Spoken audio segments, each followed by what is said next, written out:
I imported Nissan Skyline last year. I've gotten more emails and tweets and Facebook messages with questions about importing and registering a car than any other topic. So today, since you're so interested, the temporary license plate on my imported Nissan S-Cargo is about to expire. So I'm going to show you what it's like to register an imported Japanese car at a DMV here in the United States. Now, registering an imported car in the United States is a notoriously difficult process made worse by DMV employees who would simply rather not deal with some weird special case. So I am bracing for the worst, and I have come prepared. I've brought my title, my car insurance information, all the buyer's forms from the dealership where I got it, Japanese Classics in Richmond, Virginia.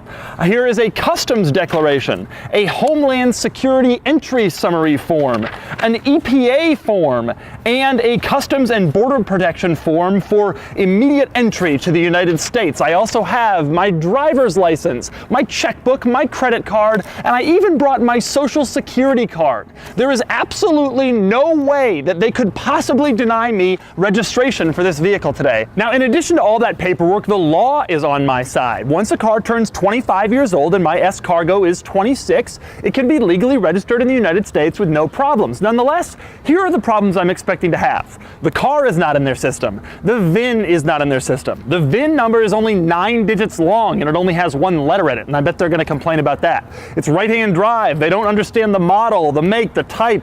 I think there's going to be some crazy weird problem that's going to throw them off, and I really don't expect to leave with a license plate today.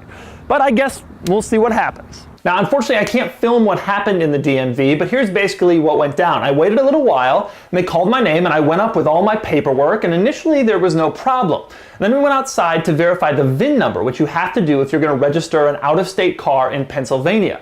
And then, as expected, the problem. Okay, so I'm standing in the DMV parking lot here. I thought there might be problems, and in fact there were. The first problem came up almost immediately. They went out to look and inspect the VIN number to make sure that I had a real VIN and all that, and it wasn't on the base of the windshield, which it is on most American cars, so they freaked out and they called the state capitol and they were like, what do we do? And they came up with a solution. I have to come out here and using tracing paper, I have to trace the VIN, which is on the frame of the car in older Japanese cars, and then they're gonna send that to the state and hope that the state takes it. I'm doing it myself here, so here goes.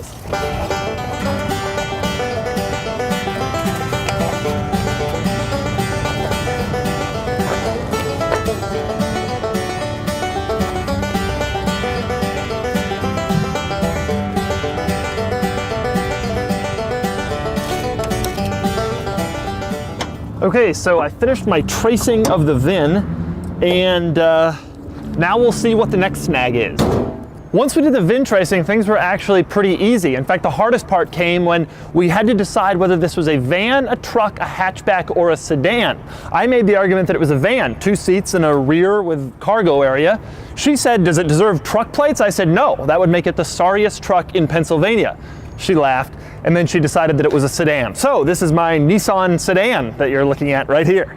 The other problem, because the VIN is only 9 digits, it couldn't go through the state computer system. She had to write down all of my information on a big form to send to the state capitol. She also had to photocopy all of my information. The whole process took forever, and it was dragging on and on and on, and I was starting to get a little worried that it wasn't going to work out, and then I got a license plate.